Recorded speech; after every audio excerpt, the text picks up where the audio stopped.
সারা জাতি সাক্ষী সে 18 নির্বাচনটা সে কি করেছে।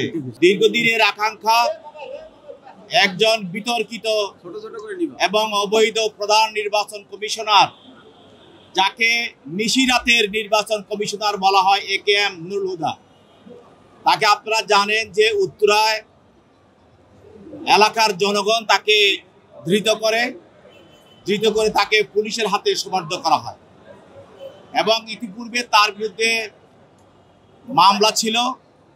সেই মামলায় তাকে আজকে গ্রেপ্তার করে তদন্তকারী কর্মকর্তা তাকে আজকে আদালতে উপস্থাপন করা হয় এবং উপস্থাপন করে তার বিরুদ্ধে 10 দিনের রিমান্ড প্রার্থনা করা হয়।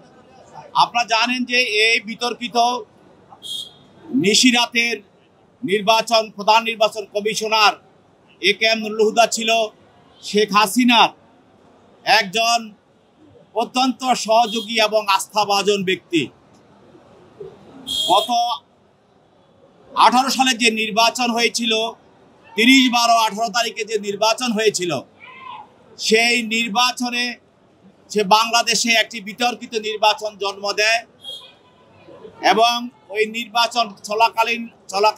নির্বাচনের পূর্বে সে বিভিন্ন রাজনৈতিক দলের নেতাকর্মীদের সঙ্গে বৈঠক করেছিল এবং বিএনপি সহ অনেক রাজনৈতিক দল সবার সঙ্গে বৈঠক করে দেশের মানুষকে একটি সুষ্ঠু, অবাধ এবং নিরপেক্ষ নির্বাচনের আশ্বাস দিয়েছিল।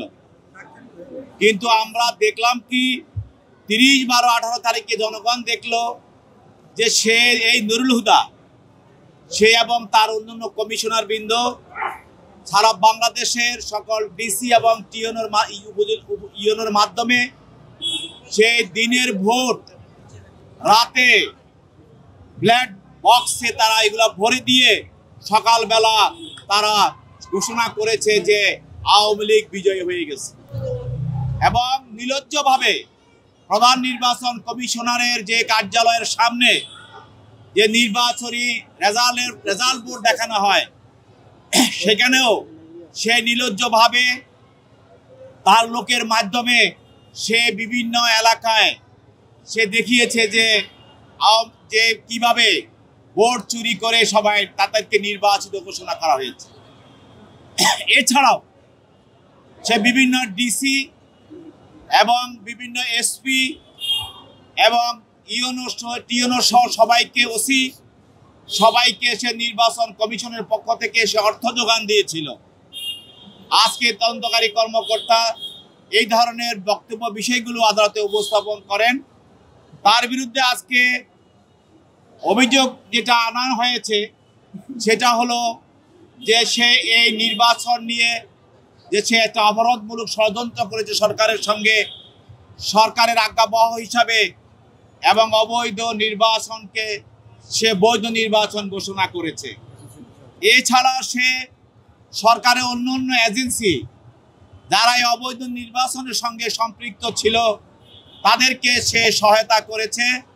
এছাড়া সে নির্বাচনের নামে এবং নির্বাচনের একটি ছদ্মবেশ ধারণ দেখিয়ে একটি নির্বাচন অনুষ্ঠানের খেলা সে সৃষ্টি করেছে, এটিও একটি সে অপরাধ করেছে। এছাড়াও সে বিভিন্ন জায়গায় অবৈধভাবে অর্থ প্রদান করে এই অবৈধ নির্বাচনকে প্রতিষ্ঠিত করার জন্য সে অর্থ প্রদান করা হয়েছে বা অর্থ প্রদান করেছে, সে অভিযোগটাও সে আজকে তার বিরুদ্ধে আনা হয়েছে। এবং সে যে নির্বাচনের হাজার হাজার কোটি টাকা সে লোপাট করেছে এবং হাসিনাকে খুশি করে এই যে হাজার হাজার কোটি টাকা যে বরাদ্দ ছিল সেটাও সে কোনো ধরনের হিসাবের বিবৃতি প্রদান করে নাই, সেটাও সে যে টাকাগুলি সে আত্মসাৎ করেছে, সে অপরাধ প্রস্তুত করেছে, সে বিষয়টাও আজকে তার বিরুদ্ধে অপরাধ হিসাবে আমলে নেওয়া হয়েছে। সর্বশেষ সে এই যে বিভিন্নভাবে প্রিসাইডিং অফিসার এবং ডিসি, এসপি, ওসি, ইউনো সবাইকে প্রভাবিত করে মানুষের ভোট অধিকার হরণ করে দিনের ভোট রাতে করে ভোট বক্স বন্ধ করে মানুষের সঙ্গে প্রতারণা করে এক ধরনের মিথ্যা বানোয়াট এবং অবৈধ 18 নির্বাচন ঘোষণা করে হাসিনার অবৈধ সরকারকে সে বৈধতা দিয়েছে। এটাই ছিল তার বিরুদ্ধে অভিযোগ। তার পক্ষে তার আইনজীবীরা ছিল, তার আইনজীবীরা তার পক্ষে রিমান্ড বাতিলপূর্বক জামিন প্রার্থনা করেছেন। বিজ্ঞ আদালত উভয় পক্ষের বক্তব্য শোনার পর তার বিরুদ্ধে 4 দিনের রিমান্ড মঞ্জুর করে তাকে আরো জিজ্ঞাসাবাদ করার জন্য তদন্তকারী কর্মকর্তার হাতে ন্যস্ত করেন। এই নির্বাচনের জন্য সারা দেশের মানুষ তার সাক্ষী, সারা জাতি সাক্ষী। সে 18 নির্বাচনটা সে কি করেছে, সারা পৃথিবী সকল মিডিয়া, সারা পৃথিবী সকল নির্বাচনে যারা এখানে অবজারভার হিসাবে সবাই দেখেছে। কিন্তু আজকে সে নির্লজ্জভাবে আজকেও সে স্বীকার করছে না সে যে অপরাধ করেছে। যে অপরাধীর পরিমাণ এত বেশি হয়ে গেছে তার, সেই জন্য সে অপরাধী তার অপরাধ কখনো স্বীকার করতে চায় না।